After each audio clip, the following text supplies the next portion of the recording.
Students, today we will be doing the second phase of Indian national movement. You know that the national movement is divided into three phases, starting from 1885 till 1905, from 1905 to 1919, and from 1919 onwards till 1947. Today we will be doing the second phase, this is from 1905 to 1919. During the period from 1885 to 1905, the Congress depended on constitutional means of appeals and prayers to get their demands accepted because they firmly believed in the British sense of justice and fair play. But the British government denied their appeals and nothing came out of it. So therefore, there was a rise in the assertive or radical nationalism. So, from 1905 to 1919, you have here national movement dominated by young leaders like Bal Gangadhar Tilak, Lala Lajpat Rai, Bipin Chandra Pal. These leaders, they realized the futility of the constitutional means and the policy of loyalty and beggary adopted by the moderates. So they wanted to do away with it. Okay, so therefore, these nationalists adopted few policies, let us say. Okay, now you see their belief. The British, they believed that the British rule in India was not a blessing, but a curse. We were convinced that the British had no honest intentions of introducing reforms for the welfare of the Indians, and that India could never grow and progress under British rule. A more radical form of nationalism was initiated by these three trios, okay? Now they wanted to achieve Swaraj or independence through revolutionary means. Now we will come to the revolutionary means later. Okay, now these three leaders constituted the trio. As we have already read who they are, like Bal Gangadhar Tilak, Lala Lajpat Rai, Bipin Chandra Pal. And they wanted to achieve Swaraj or independence through their revolutionary means, and they led the national movement in the early 20th century. So this period came to be called the period of assertive or radical nationalism. Let us see the rise of assertive or radical nationalism. Now the first point here is failures of the moderates. The moderates failed very badly, okay? Now why? Why did they fail very badly? Let us see. Because these, they adopted constitutional means to achieve their aims. And they raised their voice through public meetings, submitted petitions and resolutions asking for freedom of speech and expression, expansion of welfare programs, promotion of education, recruitment of Indians to high posts in the administration, more powers for the legislative councils, and more Indian members in the councils.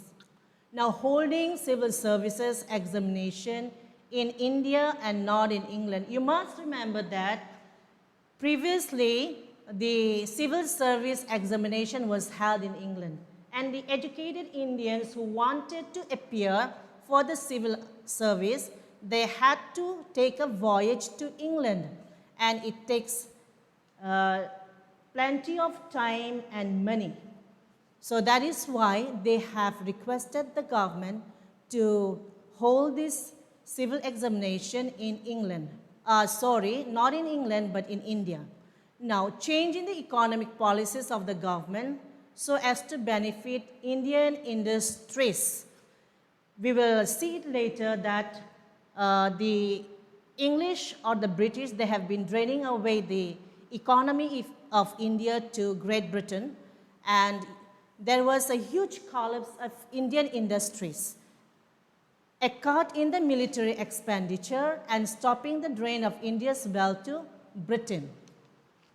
Let us see now the true nature of British rule. The British constantly drained the economic resources of the country, as we have seen. They encouraged the production of commercial crops such as indigo, jute, oilseeds, sugarcane, tea, coffee, and cotton.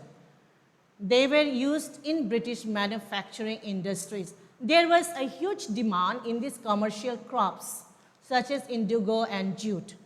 So that is why they, instead of making the Indians, farmers, grow food crops, they forced them to grow these cash crops.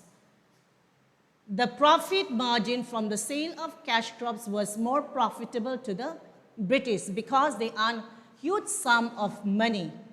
This practice resulted in a decline in the production of food grains and a shortage of food supply, eventually leading to famines. Because they were forced to grow cash crops and no food crops, so finally, after some years, slowly there was a decline in food crops and there was starvation among the people. And we come to know that many people died due to starvation. The British did not encourage agriculture in India because that was not their interest. Then their policy of exploiting the resources of India is to fatten the British industries. These proved harmful to the industries in India because after sending away all the raw materials to Britain, the industries in India, the small cottage industries in India did not have sufficient raw materials for their industries. Then many cottage industries collapsed as a result. Thousands of people lost their livelihood. The policy of free trade also hit hard the Indian trade and industry. Most of the educated Indians were unemployed. By the end of the 19th century, because of the introduction of Western education, we learned that many Indians were educated. But these Indians educated were not employed. They did not get any job. So those who were employed were not appointed to high posts. They were appointed only to the post of a clerk, if at all. They were also paid very less salary. So this made them frustrated. And this added fuel to the fire. Now, the costly wars in Tibet, Afghanistan, and Africa, where Great Britain participated, it put great pressure on Indians. The Indians had to pay lots of unjust taxes. The radicals exposed the true nature of British rule, which had been eating in the very structure of Indian economy. Now, Tilak exposed the true picture of British rule through his writings in his newspaper, the Kesari and the Marathas. Now let's go to the next point, that is famine and plague and the continued apathy of the government. Now, you must remember that because they were made to grow most of cash crops for commercial purpose, there were very less food crops. So therefore here, there was a time when there was famine and plague, which raged various parts of India, especially in southern India, between 1851 to 1900. In it, during that famine and plague, thousands of people died due to starvation and hardship. It is also said that people died like flies.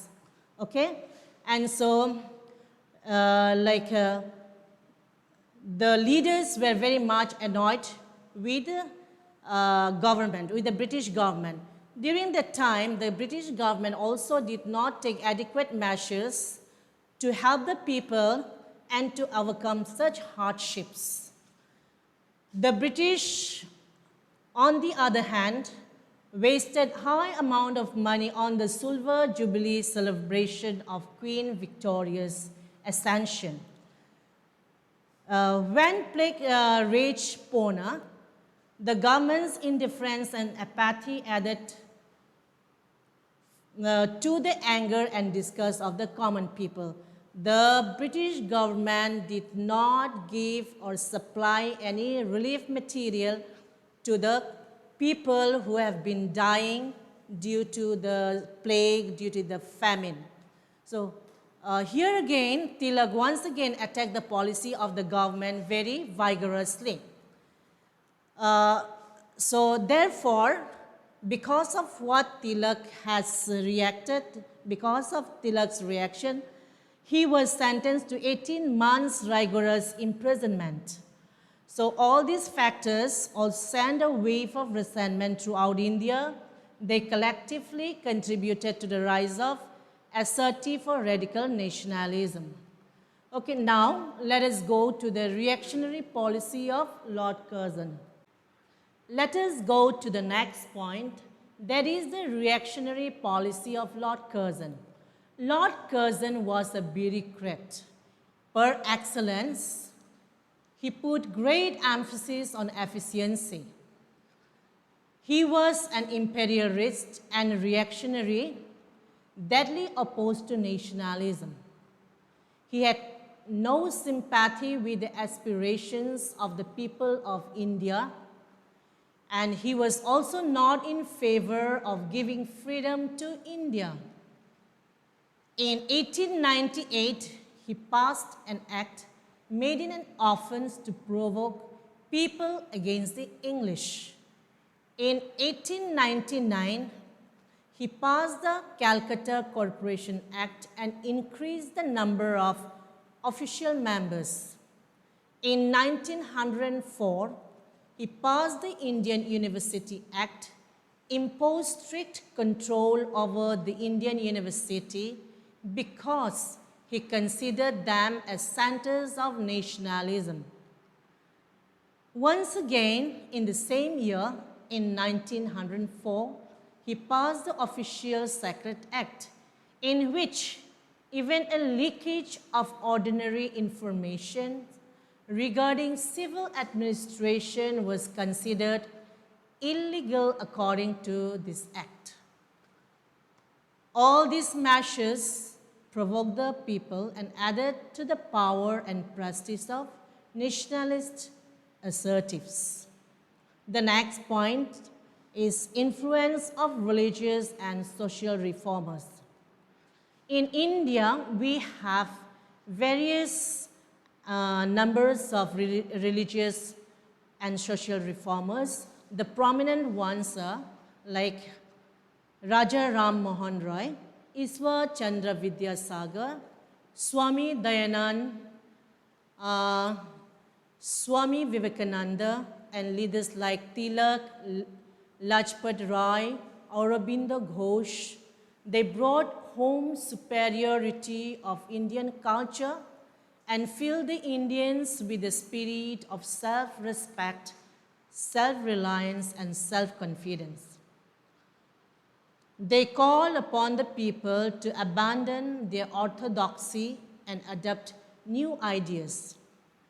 They unveiled means they exposed the true nature of Indian culture, exposed the false allegations of the British against Indian culture and civilizations.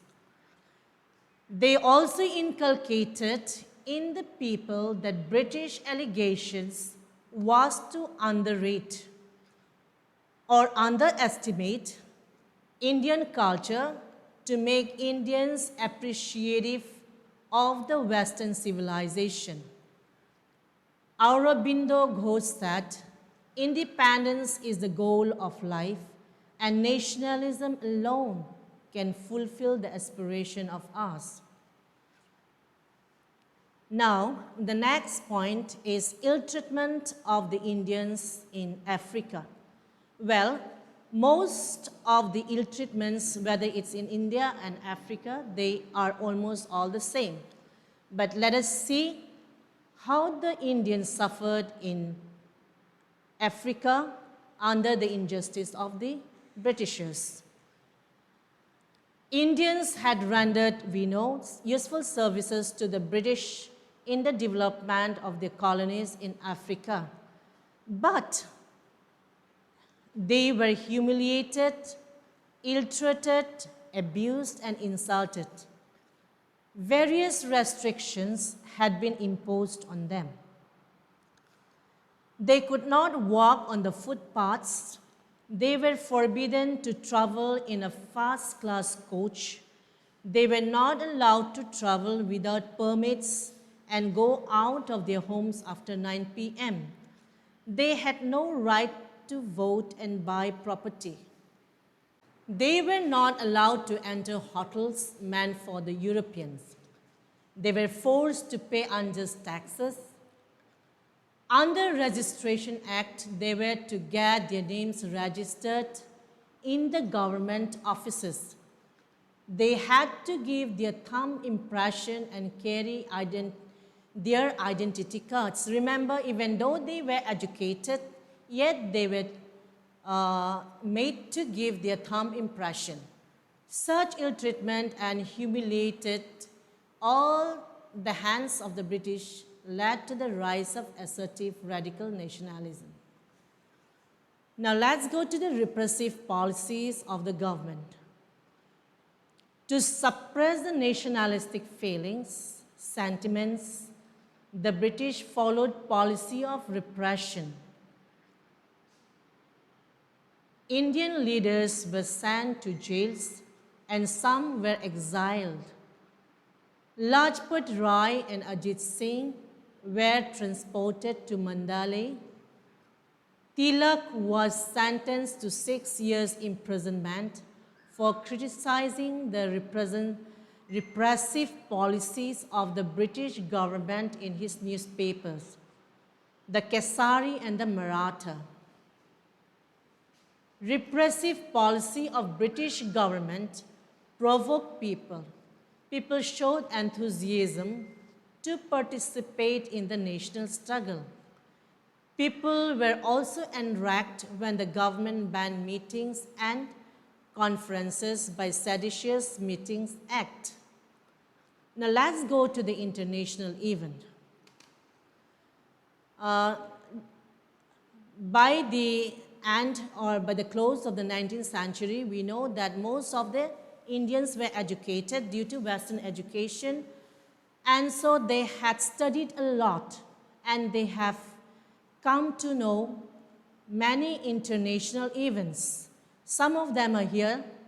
Japan, they came to learn that Japan defeated Russia in 1904-105.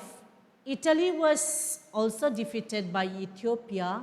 These events encouraged Indians. They believed that European nations could be defeated.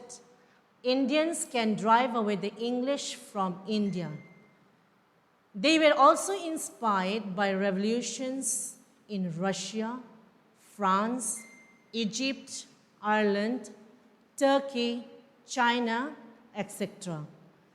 These international events inspired radicals to intensify their struggle against the English.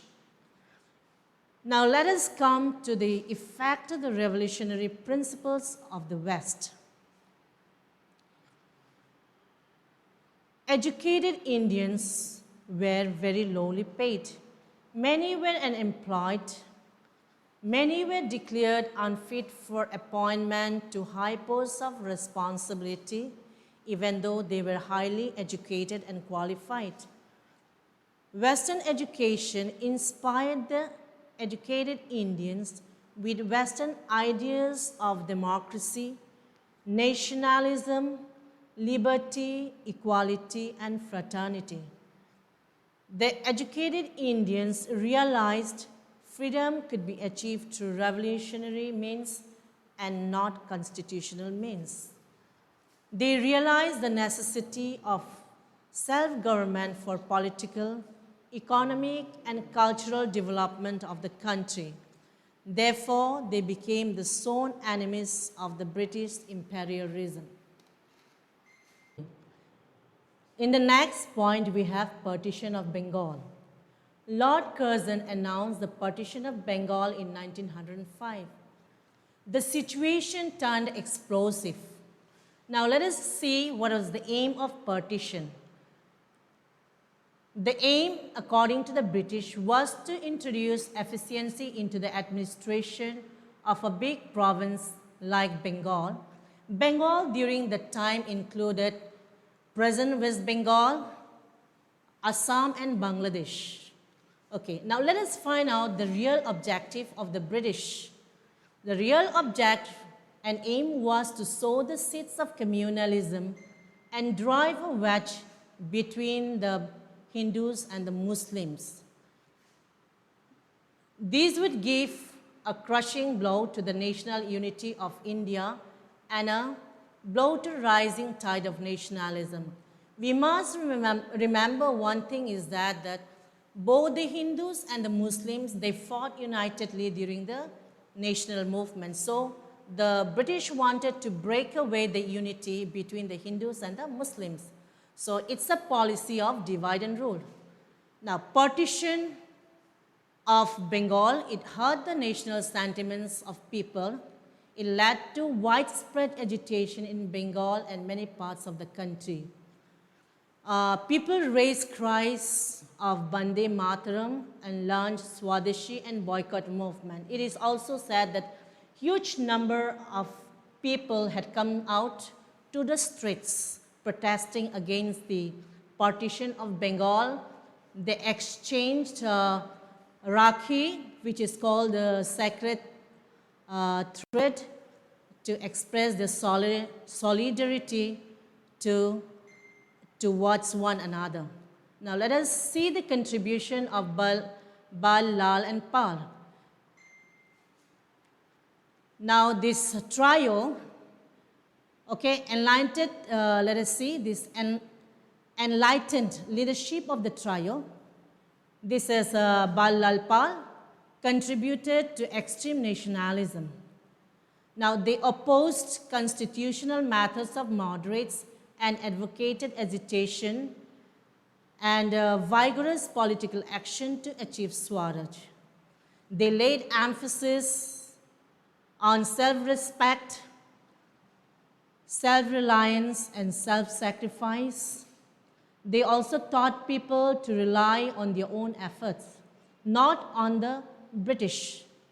Tilak said, Swaraj is my birthright and I shall have it. Now let us see the objective of nationalism. We have completed the causes and now we will go to the objective of nationalism. Now what is the objective of this people? Now freedom is the birthright of every Indian, and to drive the English out of India, to establish a government by the Indians.